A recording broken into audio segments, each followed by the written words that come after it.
नमस्कार मित्रों। आज मैं आपसे एक सवाल करना चाहता हूँ। क्या हमें ऋण लेना चाहिए? क्या हमें ऋण लेना चाहिए? और लेना चाहिए तो किससे लेना चाहिए? किस उद्देश्य के लिए लेना चाहिए? और नहीं लेना चाहिए तो क्यों नहीं लेना चाहिए? एक दकियानूसी तरीका ये है कि भैया किसी से ऋण मत लो, थोड़े में गुजारा कर लो पर ऋण मत लो। क्योंकि जब आप ऋण लेते हैं तो आप फंस जाते हैं, उसकी चुकौती भी करनी होती है और कई बार ऋण जो है वो गले की हड्डी बन जाता है। लेकिन एक एक सिद्धांत या एक दर्शन संप्रदाय हमारे देश में ऐसा भी रहा है जो कहता है, यावत जीवत सुखम जीवेत ऋणम कृत्वा घृतम पिबेत। उस दर्शन का नाम है चार्वाक दर्शन। कहता है कि जब तक जियो सुख से जियो, ऋण लेकर घी पियो। वैसे अब घी पीने में कोई समझदारी तो है नहीं, लेकिन कहने का आशय केवल यह है कि खूब लोन लो, खूब उधार लो और खूब मस्ती करो। ये दर्शन ठीक है कि नहीं, ये मैं आप पर छोड़ता हूँ। मैं तो आज की वर्तमान व्यवस्था पर बात करना चाहता हूँ आपसे। मैंने बैंक में सन 87 में एक अधिकारी के रूप में काम करना शुरू किया और 2023 में मैं सेवानिवृत्त हुआ हूँ। मैंने देखा कि सबसे ज़्यादा ऋण बैंक के अधिकारी ही लेते हैं। जितनी उनकी सामर्थ्य होती है और जितने प्रकार के ऋण होते हैं सारे ले लेते हैं। सन 87 में बल्कि 86 में जब मेरी नौकरी बैंक में लगी तो अपने एक शिक्षक महोदय से मैंने थोड़ा मशविरा किया, उनका मार्गदर्शन चाहा। क्योंकि मैं मेधावी छात्र था दिल्ली विश्वविद्यालय का और अगर 2-1 साल रुकता तो आराम से मुझे कहीं ना कहीं लेक्चरशिप मिल गई होती। लेकिन कुछ गुरुजनों के परामर्श के बाद मैंने ये फैसला किया कि बैंक में ही ठीक है। मेरे उन गुरुवर ने कहा कि तुम बैंक में अधिकारी का पद पा रहे हो तो चले जाओ, क्योंकि बैंक में तरह तरह के ऋण होते हैं। हाउसिंग लोन होता है, व्हीकल लोन होता है और जितनी खर्च होते हैं उतने प्रकार के ऋण भी वहाँ उपलब्ध होते हैं। इसी का नतीजा ये है कि बैंक में जितने लोग होते हैं, अगर उनका वेतन 100 रुपये है तो 50% से अधिक तो उनका ऋण में ही कट जाता है। इसका आशय क्या हुआ कि सुविधा होती है तो लोग ऋण ले ही लेते हैं। लेकिन क्या हमें वाकई ऋण लेना चाहिए? बैंक वाले आपको फ़ोन करते हैं, वो कहते हैं साहब आप ऋण ले लीजिए हमसे, कार के लिए ले लीजिए, इसके लिए पर्सनल लोन ले लीजिए। बैंक का तो धंधा ही है ऋण देना। बैंक की परिभाषा क्या है? आपसे जमा स्वीकार करना और किसी अन्य को ऋण के रूप में वही धन दे देना। Accepting deposit for the purpose of lending, ये है बैंक की परिभाषा। तो बैंक का तो व्यवसाय है, वो चाहता है कि लोग उससे ऋण लें ताकि उसके यहाँ जो पैसा जमा है वो ऋण के रूप में जाए और उस पर उसको ब्याज मिले। तो ब्याज ही तो बैंक की मुख्य कमाई है। लेकिन हमें क्या करना चाहिए? हमें, मेरी राय में, ऋण लेना चाहिए उत्पादक कार्यों के लिए। अगर हमारे पास कोई ऐसा व्यवसाय है जिसमें बैंक से ऋण लेकर हम धन लगाएं तो उससे हमारी पूंजी बढ़ जाएगी, कार्यशील पूंजी या फिक्स्ड कैपिटल जो भी है वो बढ़ जाएगी और हम ज़्यादा उत्पादन कर पाएंगे, ज़्यादा लाभ अर्जन कर पाएंगे। ऐसी स्थिति बन रही हो तो हमें ऋण जरूर लेना चाहिए। लेकिन हमें किसी उत्पादक कार्य के लिए ऋण की ज़रूरत नहीं है, उपभोग के लिए ऋण की ज़रूरत है। तो मुझे लगता है कि जब तक ज़रूरी ना हो हमें ऋण नहीं लेना चाहिए। जैसे आजकल बैंकों का पोर्टफोलियो जो है उसमें ज़्यादा संख्या में ऋण कौन से होते हैं? वाहन ऋण और आवास ऋण। ये दोनों ऋण ऐसे हैं जिसमें बैंक को कोई ख़तरा नहीं है। वाहन में इतना मार्जिन रख के ऋण दिया जाता है कि अगर न भी लौटाया गया तो वाहन को खींच ले जाएंगे बैंक वाले। और आवास ऋण, मकान के लिए जो ऋण दिया जाता है, उसमें इतना ज़्यादा मार्जिन होता है कि वो डिफ़ॉल्ट होने पर, चूक होने पर मकान को बेच लेंगे और अपने ऋण की चुकौती कर लेंगे। इसलिए प्रायः इन ऋणों में कोई कोलेटरल नहीं मांगा जाता। प्राइमरी सिक्योरिटी इतनी अधिक होती है, जिस चीज़ के लिए हमने ऋण दिया है उसकी कीमत ही इतनी अधिक होती है कि ऋण की वसूली उससे आसानी से हो सकती है।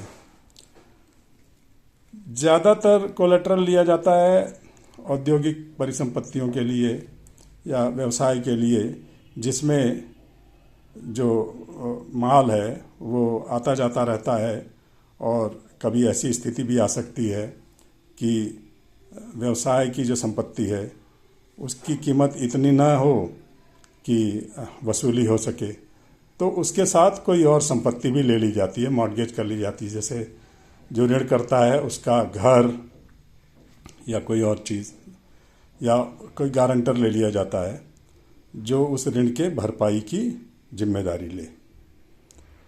तो मेरा कहने का मतलब ये है कि अगर आपको किसी व्यवसाय के लिए, किसी कारोबार के लिए अतिरिक्त धन की आवश्यकता है और आपको विश्वास है कि आप वो धन, ये जो अतिरिक्त पैसा आ रहा है बैंक से आप उधार ले रहे हैं, इससे अर्जित कर लेंगे और इतना सरप्लस जनरेट कर लेंगे कि बैंक के ऋण की चुकौती भी हो जाएगी और आपके ज़रूरी खर्चे भी निकलते रहेंगे, कुछ बचत भी हो जाएगी, तब तो आप अवश्य ऋण लीजिए, तब आपको ऋण लेना चाहिए।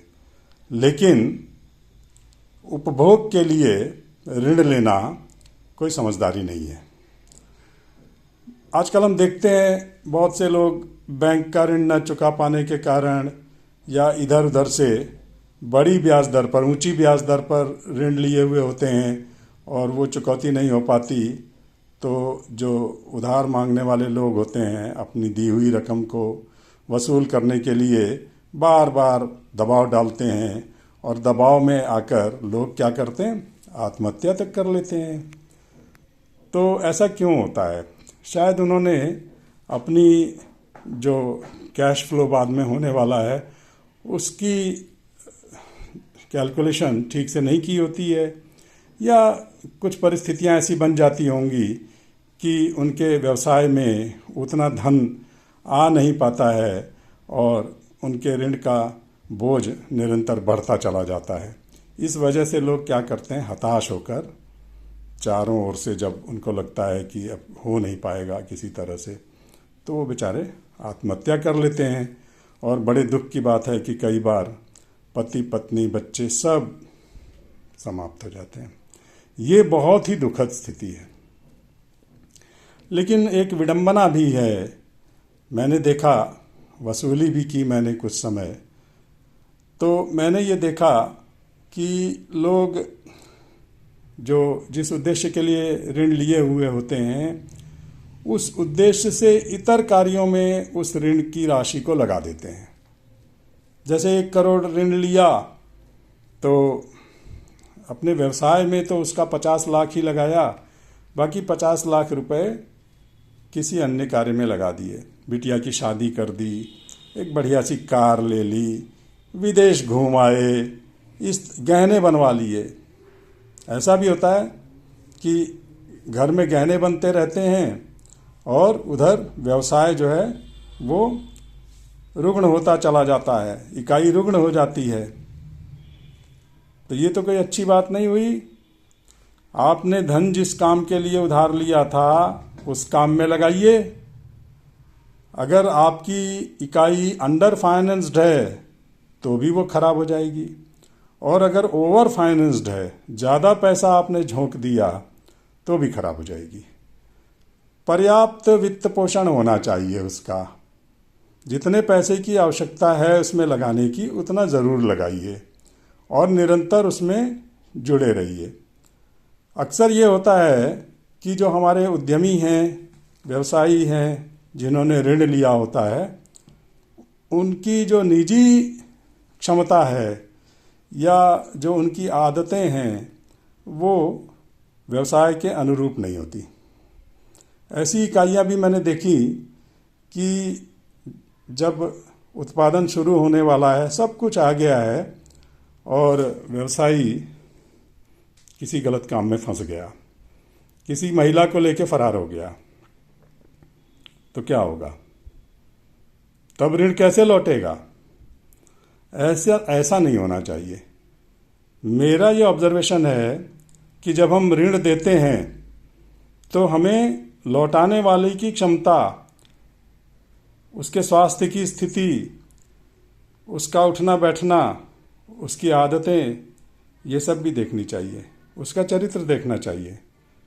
क्योंकि जो व्यक्ति चरित्रवान है, मेहनती है, परिश्रमी है, वो तो मेहनत करके पैसा कमाएगा और लौटाएगा।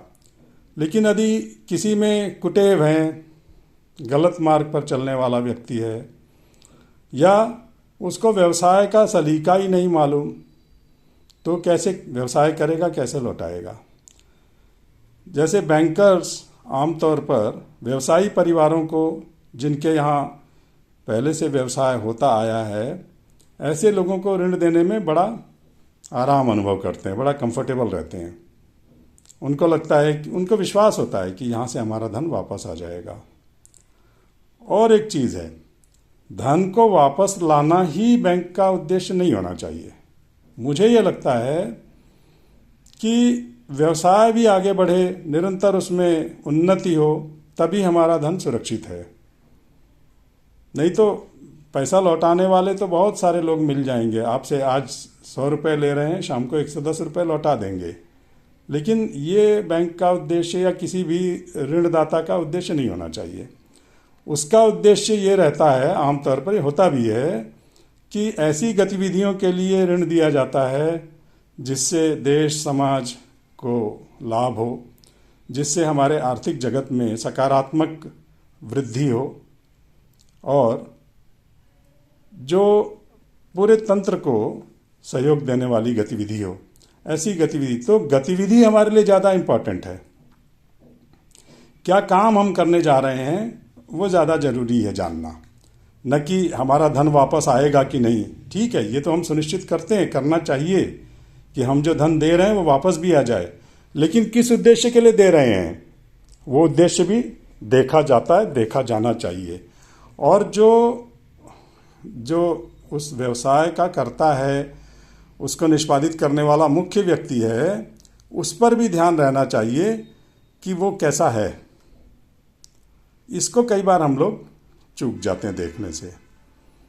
तो मित्रों, मुझे ऐसा लगता है कि हमें ऋण तब लेना चाहिए जब हमें ज़रूरत हो उसकी। केवल विलासिता के लिए ऋण नहीं लेना चाहिए। बैंक वाले तो आपको बार बार फ़ोन करेंगे, बहुत सी निजी कंपनियों और निजी NBFC बैंकों आदि के एग्जीक्यूटिव फ़ोन करते हैं कि सर आपकी इतनी एलिजिबिलिटी है, आप लोन ले लीजिए। मेरे पास संदेश भी आते हैं, फ़ोन भी आते हैं। उनको पता लग जाता है कहीं ना कहीं से कि इनकी अच्छी है स्थिति और ये आराम से लोन लौटा देंगे, तो वो पीछे पड़ जाते हैं कि आप लोन ले लीजिए। लेकिन हमें जानने की ज़रूरत है कि हमें लोन चाहिए कि नहीं चाहिए। नहीं चाहिए तो भाई क्यों गले में फंदा डाल रहे हो? मत लो लोन। व्यवसाय के लिए लोन लीजिए और उस लोन से उत्पादक कार्य कीजिए। ये नहीं कि उसको विलासिता में उड़ा दिया, ऐसा नहीं होना चाहिए। अगर हम ऐसा करें तो हमारी स्थिति इतनी दारुण नहीं होगी कि आत्महत्या की नौबत आ जाए। ऋण लीजिए पर घी मत पीजिए, दारू भी मत पीजिए। ऋण का सही उपयोग कीजिए और नहीं ज़रूरत है तो मत लीजिए। एक चीज़ और कहना चाहता हूँ कि ऋण लेने से एक छोटा सा दबाव भी रहता है आदमी पर काम करने का। अगर सारी पूंजी आपने अपने घर से ही लगा दी है तो कई बार वो प्रेरणा नहीं रहती काम करने की, क्योंकि लौटाना तो कुछ है ही नहीं, जो है सब अपने घर का लगा हुआ है। थोड़ा 4 पैसे कम ही मिलेंगे लेकिन काम तो चल रहा है, किसी का उधार तो नहीं है। तो ये जो है एक नकारात्मक पहलू है ऋण न लेने का।